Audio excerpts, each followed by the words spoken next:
بسم اللہ الرحمن الرحیم۔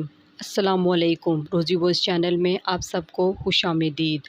آج میں آپ کے لیے ایک بہت ہی اچھی اور دلچسپ کہانی لے کر آئی ہوں۔ کہانی شروع کرنے سے پہلے آپ سب سے گزارش ہے کہ آپ نے ابھی تک میرے چینل کو سبسکرائب نہیں کیا تو برائے مہربانی میرے چینل کو سبسکرائب کیجیے اور ساتھ جو بیل آئیکن ہے اس کو بھی کلک کیجیے تاکہ ہر نئی آنے والی ویڈیو آپ تک آسانی سے پہنچ سکے۔ جیل کی سیاہ ظالم سلاخوں میں اسے اپنا دم گھٹتا محسوس ہو رہا تھا۔ اپنوں سے جدائی کا غم ناقابل برداشت تھا۔ وہ دن رات پچھتاوے کے آنسو بہاتی مگر بے سود۔ گزرا وقت کبھی اس کے ہاتھ نہ آ سکتا تھا بلکہ پردہ اسکرین کی مانند اس کے سامنے تمام مناظر چلنے لگے۔ کوئی بھی عورت اسے تانا دیتی تو یہی کہتی، کیسی سیاہ عورت ہو، ذرا حیا نہیں آئی۔ وہ روتی چیختی بلکتی رہتی مگر جیل کی یہ سلاخیں اس کی دردناک زندگی اور موت کی جگہ بن چکی تھی۔ وہ اپنے باپ کی اکلوتی بیٹی تھی۔ ماں باپ بہت ہی غریب تھے۔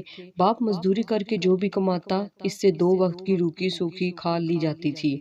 اس کا چچا زاد رشید تو شروع سے ہی اس پر مرتا تھا مگر وہ اسے گھاس نہ ڈالتی تھی۔ اسے شروع سے ہی امیر زادوں کی بیوی بننے کا بہت شوق تھا۔ روٹی کو تو وہ ترس چکی تھی، جوان ہوئی تو ارمان بھی جوبن بن گئے۔ گلی کے کئی لڑکے اس پر مرتے تھے۔ بے حد حسین تھی اسی لیے غرور بھی بہت کرتی تھی۔ جلد ہی اس نے ایک آدھ لڑکے سے بات کرنے کے بعد کھانے منگوانے شروع کر دیے۔ وہ اپنی عزت کی حدود کو جانتی تھی مگر اس کا مقصد صرف باہر کی دنیا گھومنا اور کھلا کھانا پینا تھا۔ باپ کو اس کے حالات کا علم ہوا تو اس نے زبردستی چچا زاد رشید سے نکاح پڑھوا دیا۔ اب وہ رشید کی بیوی بن کر اس کے گھر رہتی۔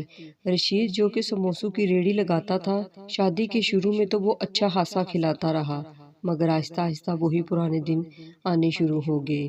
جب وہ بھوک سے بے حال ہوا کرتی تھی، رشید تو اسے بالکل ناپسند تھا۔ وہ اسے محبت سے دیکھتا بھی تو اسے خوب ڈانٹتی اور اپنی طرف دیکھنے سے بھی منع کر دیتی۔ رشید بھی اس کے حسن کا اسیر تھا اور اب تو اسے اولاد کی خواہش تھی مگر نازیہ جانتی تھی جو اسے پیٹ بھر کر نہیں کھلا سکتا وہ اس کی اولاد کو کیا کھلائے گا، اسی لیے اس نے اولاد نہ پیدا کرنے کی ٹھان لی۔ اب رشید بھی روز آگ بگولا ہوتا اور خوب مار پیٹ کرتا۔ وہ روز روز رشید کی مار پیٹ کھا کر تنگ آ چکی تھی۔ وہ کہیں دور ایک آزاد پنچھی کی طرح اڑنا چاہتی تھی۔ وہ اس ظلم سے نجات بھی حاصل نہ کر سکتی تھی کیونکہ جانتی تھی وہ والدین کے پاس بھی نہیں واپس جا سکتی کیونکہ وہاں فاقوں کے طوفان منڈلا رہے تھے۔ وہ خود سے تنگ آ گئی۔ کبھی کبھی دل کرتا خود کو ختم کر لے لیکن پھر چاہ کر بھی کچھ نہ کر سکتی تھی۔ رشید کا چھوٹا بھائی یعنی اس کا دیور بشیر جو شہر کی فیکٹری میں کام کرتا تھا، اکثر ان کے گھر آتا اور شہر کی بڑی بڑی باتیں کرتا تو نازیہ کا دل بھی چاہتا وہ بھی شہر جائے اور اس کے پاس ڈھیروں پیسے ہوں اور پھر وہ ملکہ بن کے راج کرے۔ وہ جانتی تھی رشید کے پاس بھی اپنا گھر ہے، سونا موجود ہے اور بہت ساری رقم جمع کر چکا ہے مگر پھر بھی وہ ان سب تک رسائی حاصل نہ کر سکتی تھی۔ اس نے رشید کے چھوٹے بھائی کو ہی زلفوں کا اسیر بنانے کی کوشش کی۔ جلد ہی وہ اس کھیل میں کامیاب ہو گئی۔ رشید کی ریڑھی پر کام کرنے والا ملازم افضل بھی اس کے حسن کا دیوانہ تھا۔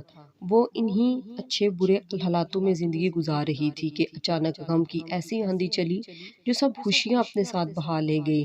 وہ روتی رہی بلکتی رہی زور زور سے چیختی رہی مگر کوئی اس کی مدد کو نہ آیا۔ اس بھیانک رات میں نقاب پوش ڈاکو نے زبردستی اس کے گھر میں گھس کر فائرنگ کی۔ فائر رشید کے سینے میں لگا اور وہ وہیں گر کر فنا ہو گیا۔ رات کے اس پہر جب سب آرام کر رہے تھے اس نے اپنی چیخوں سے سب کو جگا دیا۔ اس کی دردناک چیخوں سے ہر کوئی غم میں مبتلا ہوتا نظر آ گیا۔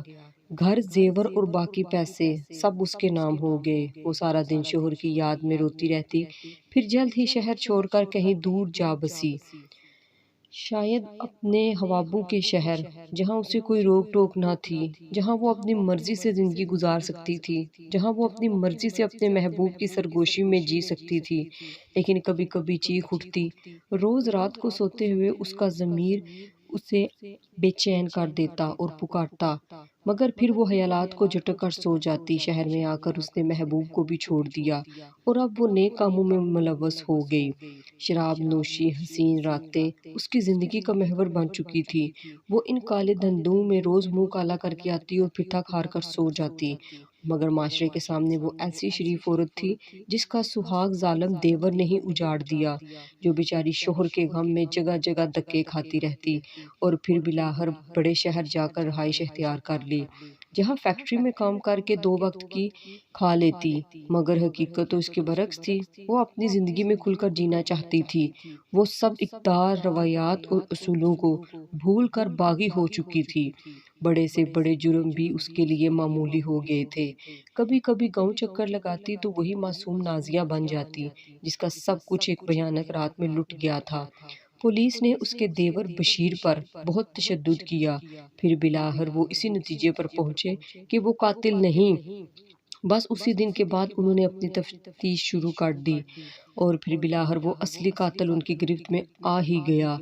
عریاں کپڑوں میں ملبوس مشہور کلب میں ناچتی گاتی نازیہ کو گرفتار کر لیا گیا۔ اسے اپنی گرفتاری پر شدید غم و غصہ تھا۔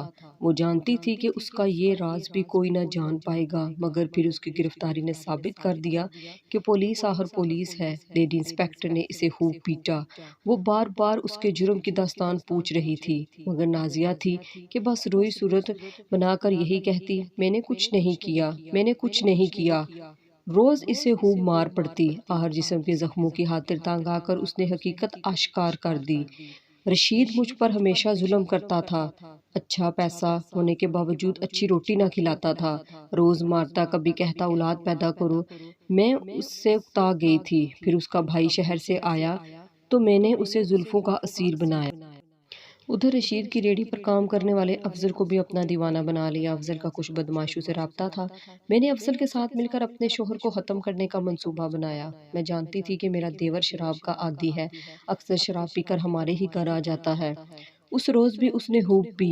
پھر میں نے اسے نیند کی گولیاں کھلا دی اور اپنے منصوبے کو پورا کرنے کو تیار ہو گئی۔ افضل نے چہرے کو نقاب سے ڈھکا۔ اس کے ساتھ 2 اور لوگ تھے۔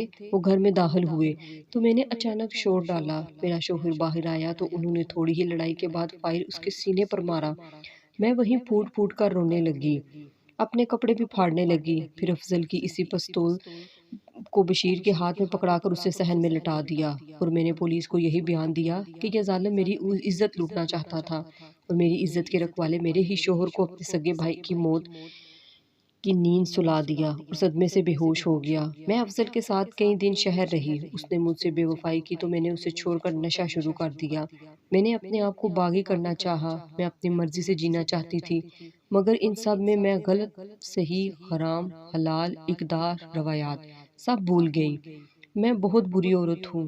وہ اپنا بیان دیتے ہوئے پھوٹ پھوٹ کر رو دی۔ لیڈی پولیس نے بیان لکھنے کے بعد نازیہ سے کہا، اب پچھتانے کا کیا فائدہ؟ جب تمہیں اللہ نے عزت کی زندگی دی تو تم نے قدر نہ کی اور یہ سوچا کہ دنیا کو دھوکہ دے سکو گی، مگر تم بھول گئے کہ اصل طاقت اللہ کی ہے۔ مجرم چاہے کتنا ہی چالاک کیوں نہ ہو، وہ اپنا جرم کبھی نہیں چھپا سکتا۔